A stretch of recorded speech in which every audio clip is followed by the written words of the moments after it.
Semuanya selamat menonton dan mendengarkan. Pada zaman dahulu, hiduplah kurba yang sangat bahagia. Kurba itu mempunyai seorang anak perempuan yang sangat cantik dan berhati lembut bernama Bang Putih. Bang Putih sangat sopan di kelakuannya dan santun budi bahasanya. Orang tua Bang Putih sangat mencintai anaknya yang cantik, rajin, dan baik hati tersebut. Mereka memberikan pendidikan perilaku dan kasih sayang kepada Bang Putih, sehingga Bang Putih tumbuh menjadi pribadi yang berbakti kepada orang tua. Pada suatu hari, terjadilah musibah yang menimpa keluarga tersebut. Ibu Bang Putih meninggal dunia karena sakit. Bang Putih dan ayahnya sangat sedih. Untuk menghilangkan kesedihan Bang Putih, ayahnya pun menikah lagi. Istri baru ayahnya adalah seorang janda yang mempunyai seorang anak perempuan bernama Bang Merah. Ia seusia dengan Bang Putih. Pada awalnya mereka berdua baik hati kepada Bang Putih. Namun lama-kelamaan Bang Merah dan ibunya memperlihatkan sifat aslinya. Ternyata jahat dan suka menindas Bang Putih. Bang Putih disuruh mengerjakan semua pekerjaan rumah, sedangkan mereka hanya bersantai-santai. Ayah Bang Putih tidak mengetahui hal ini, karena ia berdagang keluar kota berbulan-bulan.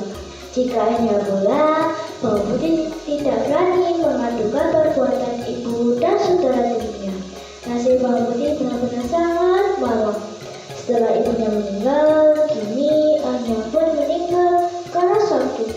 Bang Putih sangat sedih karena ia yatim piatu, dan yang membuat ia sangat sedih harus tinggal bersama ibu dan saudara tirinya.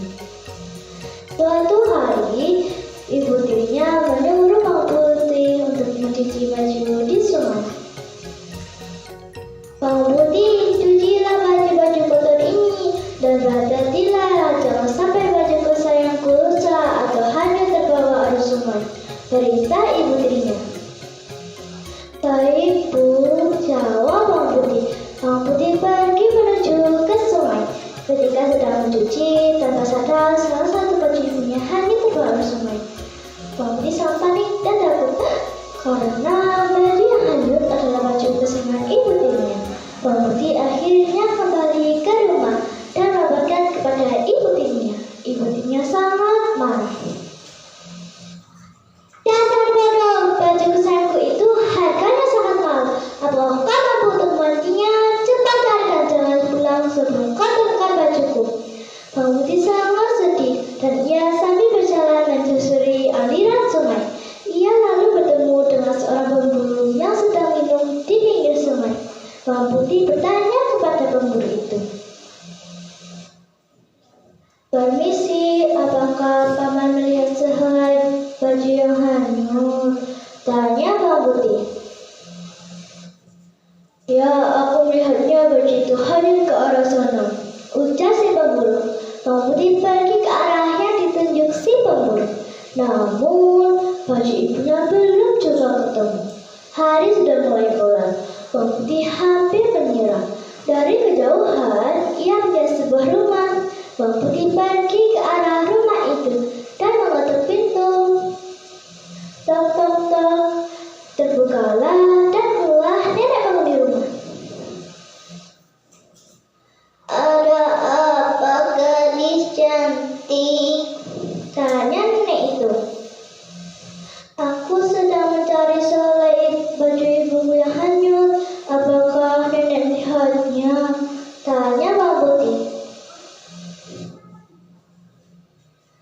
"Kebetulan tadi aku sedang mengambil air di sungai dan menemukan sehelai baju.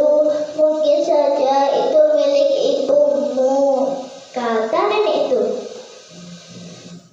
Setelah Bang Putih melihatnya, ternyata benar baju itu milik ibunya.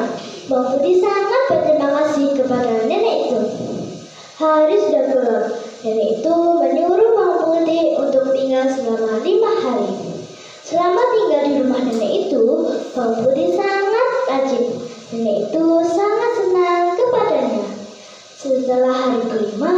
Bang Putih akan bergegas pulang ke rumah.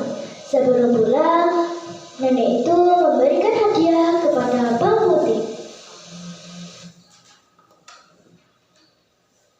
Bawang putih, ini ada 2 labu, pilihlah salah satunya.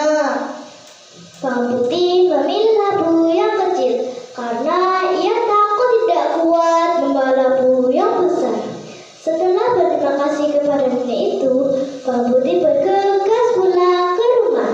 Setibanya di rumah, ia langsung membelah labu itu.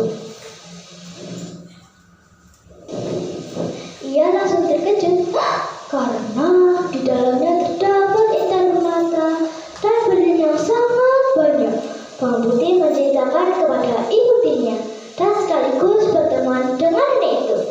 Setelah mendengar dari cerita bawang putih, ibunya pun langsung menyuruh bawang merah untuk pergi ke rumah nenek itu. Sebelum bawang merah pergi, ibunya berpesan, "Bawang merah, ambillah labu yang lebih besar. Di dalamnya terdapat intan permata." Setelah ibunya berpesan, bawang merah langsung bergegas ke rumah nenek itu. Namun, sifat bawang merah berbeda dengan bawang putih. Ia beralasan ia tidak pernah membantu pekerjaan nenek itu. Kerjaannya hanya makan dan tidur. Akhirnya, karena merasa kesal, setelah hari kelima, nenek itu menyuruh bawang merah untuk pulang tanpa memberikan hadiah labu. Bawang merah bertanya dengan ketus, "Hei nenek tua, bukankah seharusnya kau memberikanku hadiah labu?" Kemudian nenek itu memberikan labu yang besar. Namun, tanpa berterima kasih, bawang merah bergegas pulang ke rumah. Ia sangat senang karena mendapatkan labu yang besar dari bawang putih. Setibanya di rumah, bawang merah dan ibunya langsung mengusir bawang putih dan tidak lupa juga mengunci pintu dan menutup jendela dari dalam. Hal ini agar tidak satu orang pun yang tahu isi dari labu besar yang dibawa bawang merah. Bawang merah dan ibunya langsung membawa labu itu. Wah, di dalamnya pasti terdapat intan permata dan berlian yang sangat banyak. Namun, bawang merah dan ibunya langsung terkejut karena di dalamnya bukannya intan permata dan berlian yang sangat banyak, melainkan ratusan dan puluhan ular, kelabang, kalajengking. Ratusan hewan buas tersebut menyerang bawang merah dan ibunya. Mereka pun mati digigit ratusan hewan berbisa tersebut akibat terlalu tamak.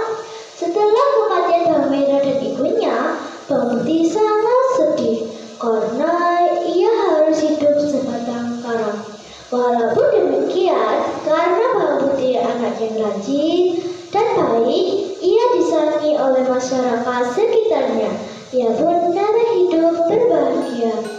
Nah teman-teman, amanat yang bisa kita ambil dari cerita tersebut